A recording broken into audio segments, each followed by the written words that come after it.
नमस्कार, आप देख रहे हैं न्यूज़ 11 भारत। आपके साथ में अनुष्का और सीधे आपको लिए चलते हैं हेमंत सोरेन की प्रेस कॉन्फ्रेंस में, जहां वो अपने 4 साल के लेखा जोखा को पेश कर रहे हैं।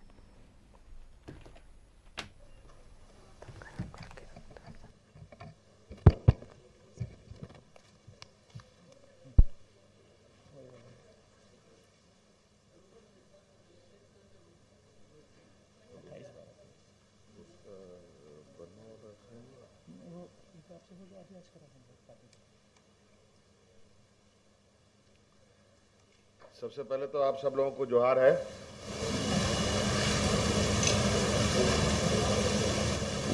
आज तो हम लोग पत्रकार संवाद में बैठे हैं, लेकिन मैं कोई तैयारी करके नहीं आया।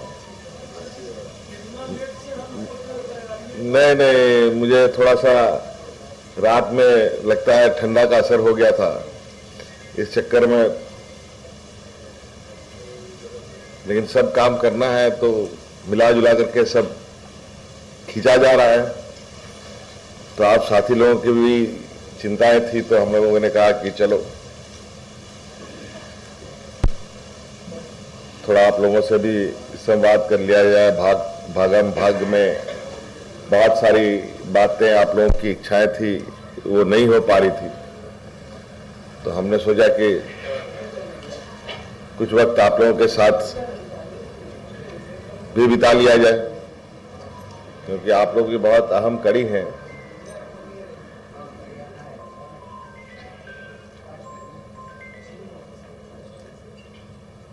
तो हम चाहेंगे कि आप साथियों से ही बातें आए, तो हम लोग शुरू करें।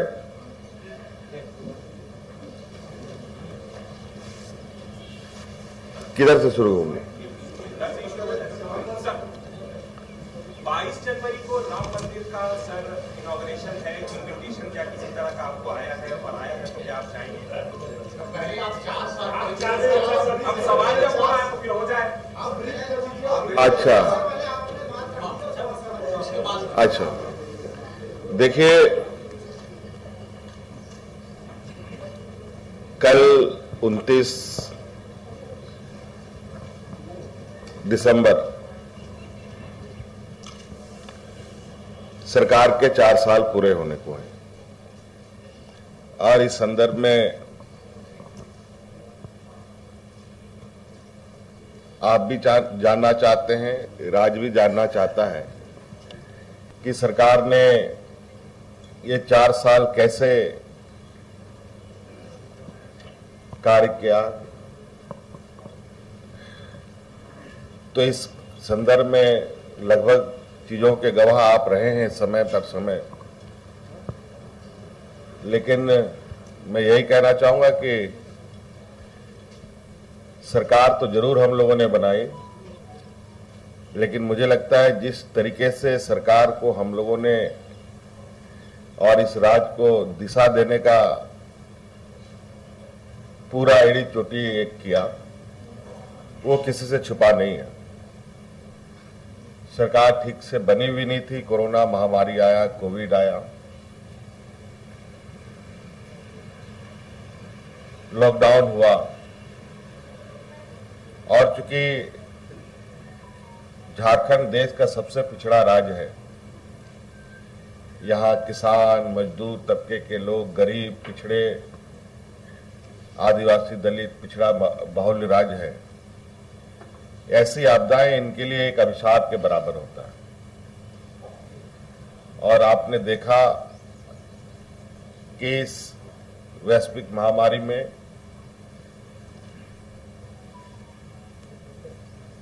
और राज्यों के अनुपात में हमारे राज्य में जो अफरा तफरी और जो एक भयावह स्थिति होने की शंका थी, उसको हम लोगों ने पूरे डटकर मुकाबला किया, और काफी शांतिपूर्वक हम लोगों ने उस वैश्विक महामारी का भी सामना किया। और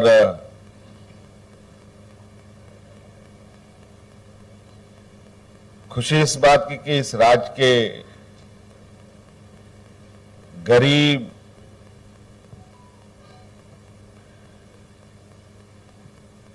असहाय मजदूर लोगों को भी हम लोगों ने इस वैश्विक महामारी में कुछ नहीं होने दिया, बल्कि इस चुनौती में हमारे दो मंत्री भी शहीद हो गए।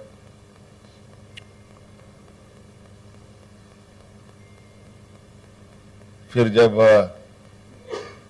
कोविड का बादल छटने लगा तो जैसे कि हम लोगों ने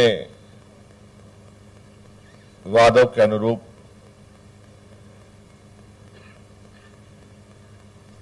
कि ये झारखंडियों की सरकार है और हम लोगों ने राज्य के हर वर्ग, हर समाज को लेकर आगे बढ़ने का काम प्रारंभ किया। एक बहुत महत्वाकांक्षी योजना सरकार की रही, आपकी योजना, आपकी सरकार, आपके द्वार कार्यक्रम के माध्यम से हम लोगों ने 2021 से राज्य के अंतिम व्यक्ति तक पहुंचने का प्रयास किया।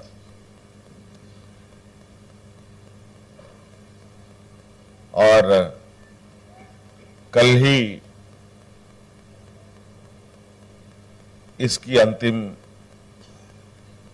2023 का पड़ाव भी खत्म होगा।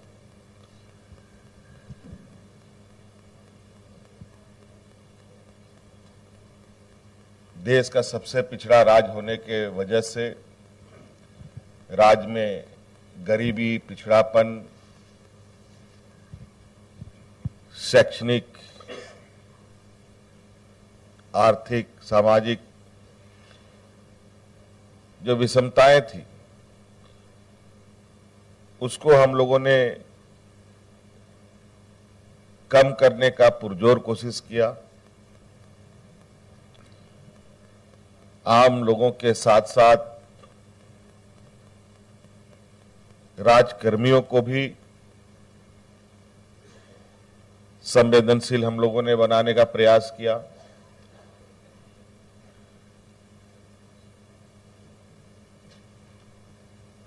आज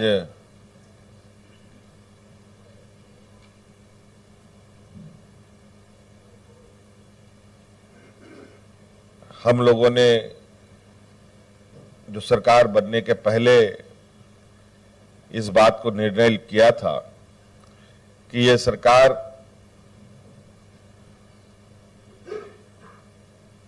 गांव से चलेगी, गांव के लोगों की भावनाओं के साथ चलेगी, राज्य की जनता की भावना के साथ चलेगी।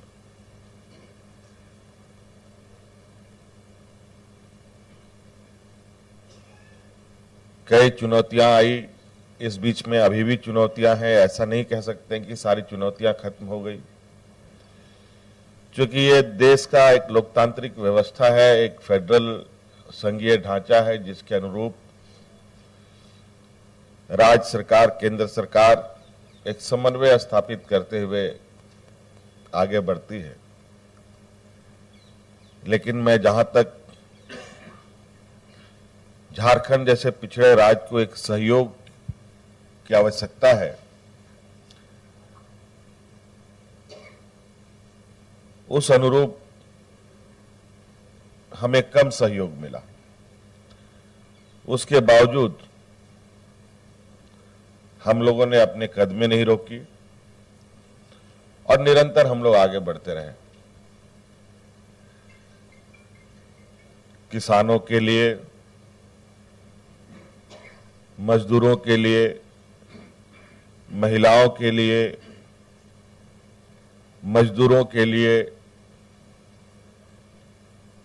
बेरोजगार युवकों के लिए, युवतियों के लिए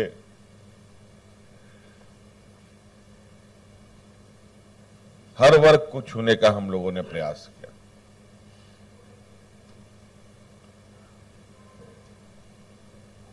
और विभिन्न योजनाओं के माध्यम से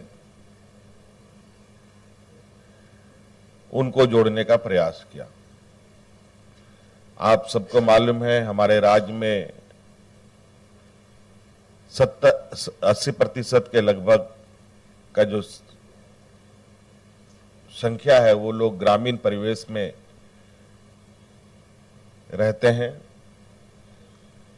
और मुझे लगता है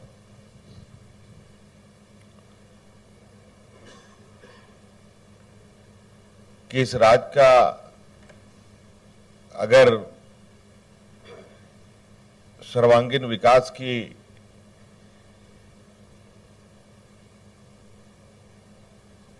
राह पर चलने का अगर हम संकल्प लेते हैं तो झारखंड में गांव को छोड़े बगैर विकास की राह पर आगे बढ़ना संभव नहीं है। हमारा ये मानना है कि गांव मजबूत होगा तो शहर मजबूत होगा, शहर मजबूत होगा तो राज्य भी मजबूत होगा। राज्य बने हुए 20 साल हो गए, 23वां साल चल रहा है अभी। 2025 में ये युवा राज्य के रूप में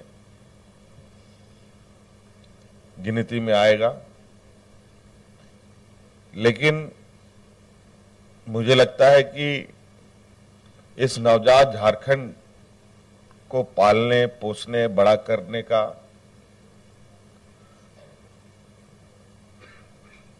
और इसको मजबूती प्रदान करने की जो जिम्मेवारी थी,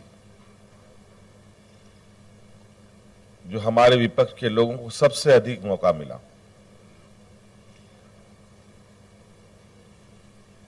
लेकिन आज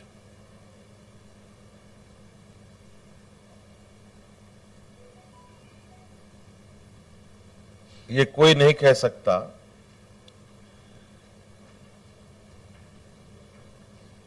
कि आने वाले 25वें साल में झारखंड इतना मजबूत हो चुका है कि ये हर चुनौती से लड़ सकता है। आज इस झारखंड की आत्मा को, इस झारखंड के जड़ को हम लोग निरंतर प्रयासरत हैं कि जो इसमें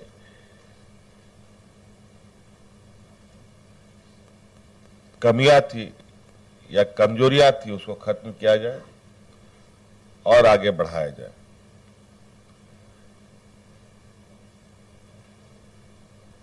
हम लोगों ने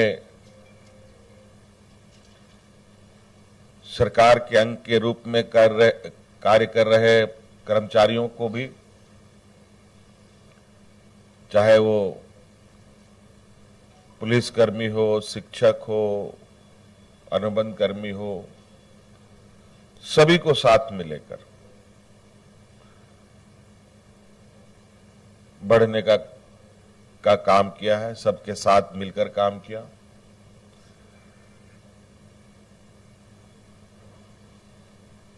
आज हमारे राज्य के कर्मी और देश के लगभग सभी कर्मचारी अपनी पुरानी पेंशन को लेकर आए दिन चिंताओं से ग्रसित होकर सड़कों पर उतरते हैं। आपको मालूम होगा कि पुराना पेंशन स्कीम शायद देश में पहला ये राज्य था जिसने ये लागू किया।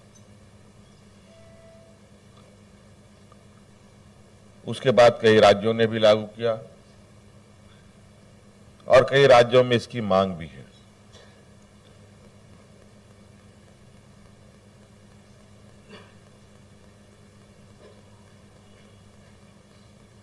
इसके साथ साथ चूंकि राज्य सबसे गरीबी का प्रकोप झेल रहा है, इसको लेकर राज्य के सभी बुजुर्गों को, सभी असहाय महिला, जो विधवा महिलाएं हैं, जो परित्याग महिलाएं हैं, जो विकलांग लोग हैं, सभी को हम लोगों ने सर्वजन पेंशन से जोड़ा मुझे लगता है कि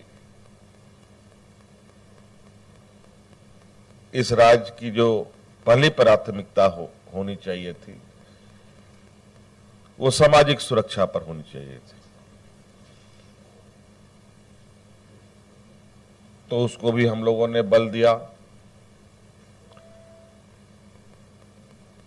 हमारी आने वाली पीढ़ी, हमारी जो छात्र छात्राएं हैं, उनकी छात्रवृत्ति की बढ़ोतरी की बात हो,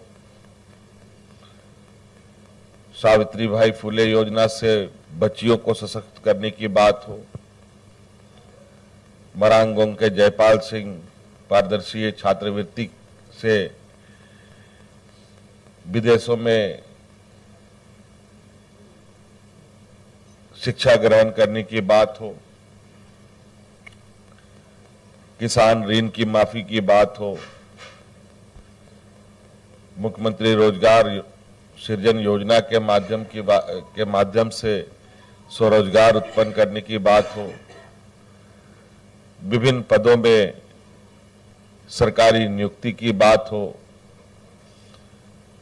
विभिन्न पदों की नियुक्ति की नियमावली पहली बार बनाने की बात हो, कई सारी चीजें हैं। उत्कृष्ट विद्यालय बनाने की बात हो,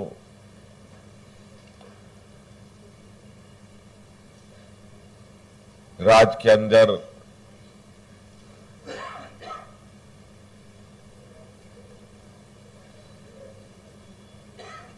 इन सब के साथ साथ उद्योग को बढ़ाने की दिशा में भी कई कड़े कदम उठाए हम लोगों ने।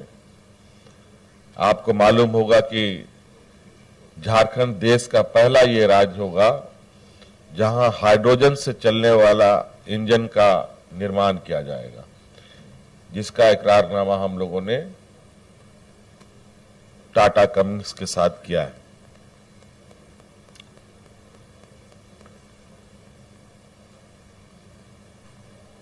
कई उद्योग का एक्सपेंशन भी हम लोगों ने करने का काम किया और कई सारी चीजें हैं जो पाइपलाइन में है, जो बहुत जल्द आपको दिखेगा। रांची जैसे शहर में चारों तरफ फ्लाईओवर का आप जाल देखें, जिस तरीके से आज ट्रैफिक जाम में हम आप सब फंसते हैं, इसको निजात दिलाने के लिए हम लोगों ने बड़े पैमाने पर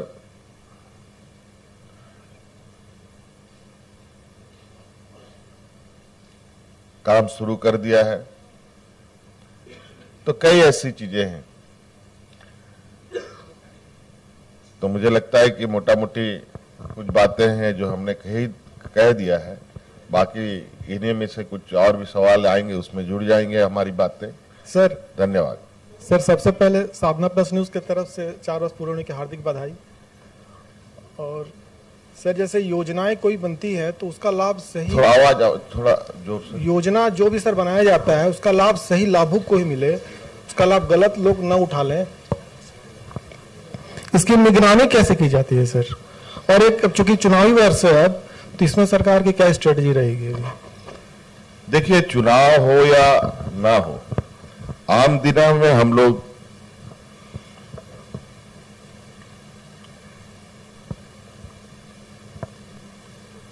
ये हर वक्त ये निरंतर चलना चाहिए। ये नहीं कि चुनाव के दिन ही कोई विशेष चीजें हो। और मैं समझता हूं कि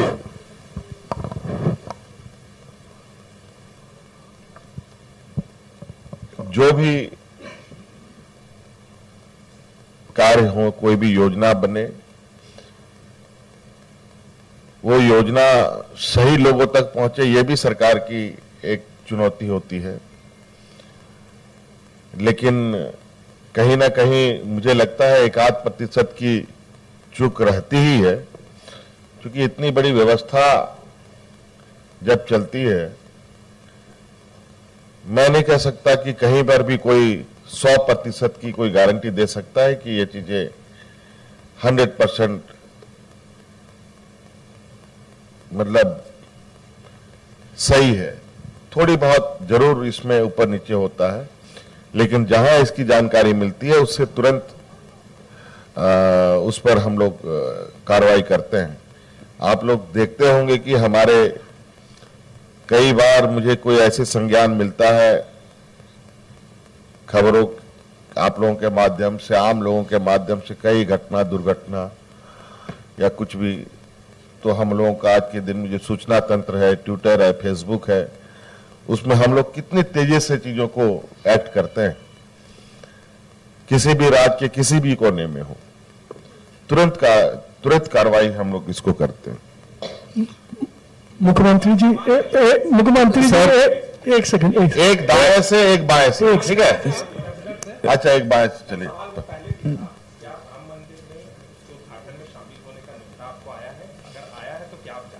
कुछ स्टेट्स को रिजर्वेशन है, जो कुछ नॉन बीजेपी रूल स्टेट है, वो कह रहे हैं कि हमको मिलेगा भी रिजर्वेशन, कम नहीं है। देखिए, अभी तक तो न्योता आया नहीं है, और निश्चित रूप से अगर ऐसा न्योता अगर हमारे पास आता है तो हम प्रयास करेंगे कि हम वहां जाएं, क्योंकि मैं मंदिर भी घूमता हूं, मस्जिद भी घूमता हूं, गुरुद्वारा भी घूमता हूं, तो मुझे मौका मिलेगा तो मैं अवश्य जाने की कोशिश करूंगा। सर मुख्यमंत्री सर, ये एक सवाल जो जनता के बीच से आ जाए। अच्छा, मुख्यमंत्री जी एक सवाल है, विपक्ष लगातार आरोप लगा रहा है, जो आपको 6 बार सम्मन हुआ और डर से आप ईडी के पास नहीं जा रहे हैं। डर से आप विपक्ष के सवाल कर रहे हैं कि आप अपना सवाल कर रहे हैं? जनता का सवाल नहीं, वो विपक्ष का सवाल है। विपक्ष के सवाल का जवाब देना मैं नहीं समझता बहुत ज्यादा उचित है हमारे लिए। सर इसी को सर बढ़ाते हुए कहना चाह रहे थे कि ये चर्चा है जनता के बीच कि मुख्यमंत्री जी ईडी ऑफिस क्यों नहीं जा रहे हैं, और दूसरी तरफ जो आपके खिलाफ 2-1 मामले थे, सुप्रीम कोर्ट ने भी खारिज किए, कल हाई कोर्ट ने भी खारिज किया। तो एक तरफ कुछ मामले खारिज हो रहे हैं जिसमें आपको डायरेक्ट रिलीफ भी मिल रहा है, और एक तरफ ईडी की जो चर्चा हो रही है, इसको किस रूप में आप देखते हैं, क्या कहना चाहेंगे? हमें एक बात बताइए, देश में कानून है कि नहीं?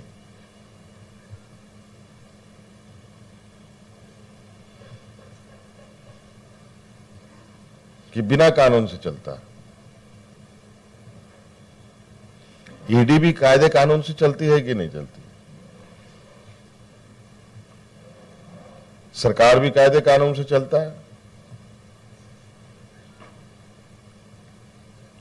एक बड़ा, मुझे याद नहीं आ रहा है वो शायर, मैंने नहीं तो आपको सुनाता।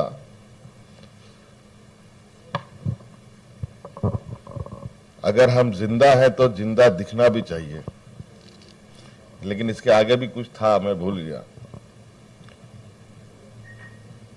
तो आपको क्या लग रहा है कि मैं भाग रहा हूं, या मैं अपना बोरिया बिस्तर समेट के कोई विदेश में जाके बस गया हूं? क्या आप लोगों को लगता है?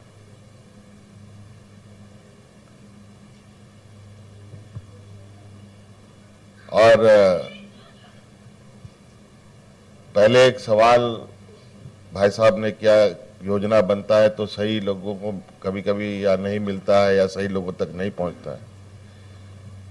तो आज अगर राजनीतिक लोगों पर इतने आरोप लगते हैं, तो क्या संवैधानिक संस्थाओं पर आरोप नहीं है क्या?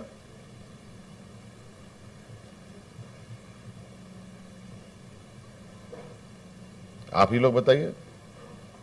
आप लोग तो छापते भी हैं, दिखाते भी हैं। हो सकता है कुछ चीजों का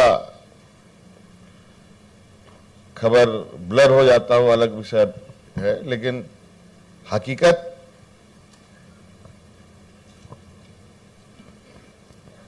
को आप कितने दिन दबा के रख सकते हैं? देखिए,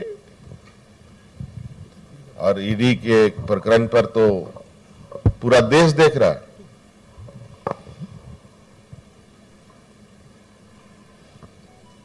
तो मुझे इस विषय पर बहुत ज्यादा चिंता नहीं है। सर जोहार।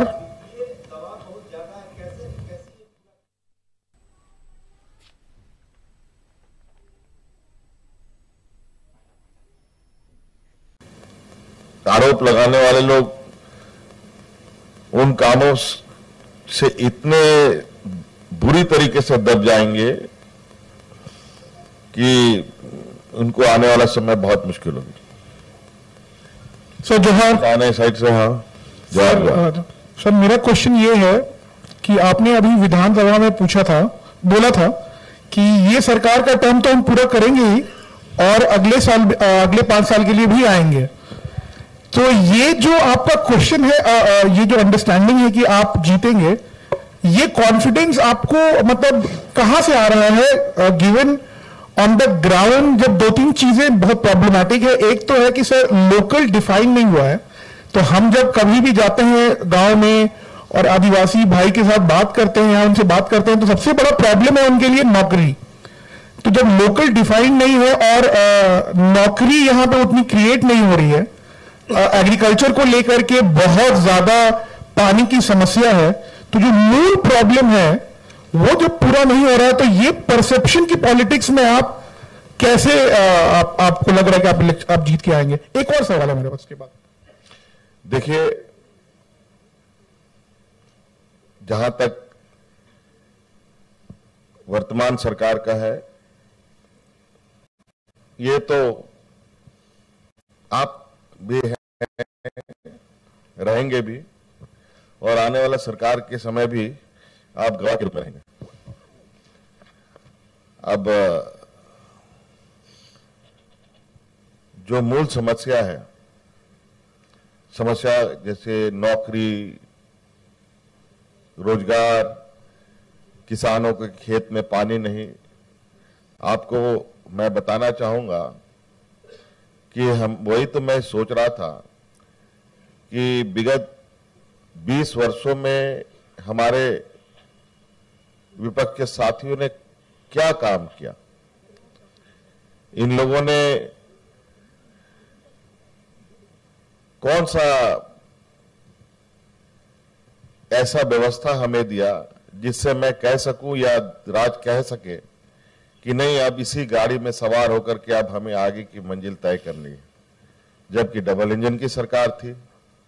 लेकिन मैं आपको बता दूं, अभी जो मुझे लगता है कि जिस तरीके से किसानों के खेत में पानी पहुंचाने की बात है, उसमें हमारे पूर्व के साथियों ने एक कड़ी जोड़ने का काम नहीं किया, बल्कि जोड़ा ऐसा कि जिस दिन उसको उद्घाटन किया उसी दिन वो खत्म हो गया। ऐसे उन लोगों का खेतों में पानी पहुंचाने का उपाय है। हम लोगों ने इस बार एक नई तकनीक हम लोगों ने अपनाया है, जो कम समय में अधिक जगहों तक किसान के खेतों में पानी पहुंचाएगा। जिसका उदाहरण के तौर पर अभी आप दुमका के मसलिया में आप इरिगेशन प्रोजेक्ट आप देखेंगे, और एक हमारे इधर पलामू गढ़वा साइड में एक योजना है, और इसका अब आने वाला समय में बड़े पैमाने पर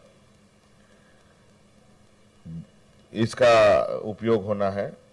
और जो आज भी चांडिल डैम में पानी पड़ा है, लेकिन उसका पानी किसानों के खेत में नहीं पहुंच पाया।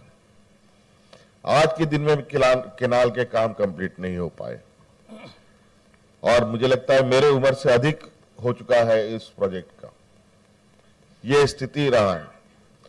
लेकिन अब जो हम प्रोजेक्ट बना रहे हैं, मैं आपको बता दूं कि ये प्रोजेक्ट हम लोगों ने साल भर पहले उसका शिलान्यास किया, अगले साल इसका उद्घाटन भी करेंगे, और उससे हजारों एकड़, 25,000 एकड़ से अधिक एक प्रोजेक्ट से हम लोग खेती करने का हम लोगों ने टारगेट रखा है।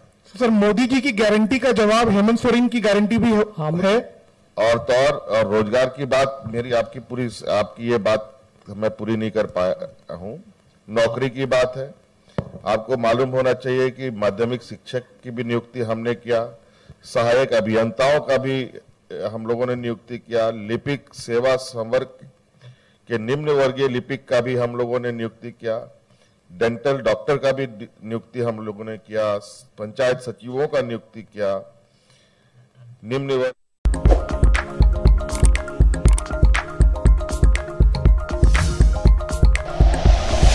Like and share videos, subscribe करें हमारा चैनल और प्रेस करें बेल आइकॉन। News 11 भारत, सच है तो दिखेगा।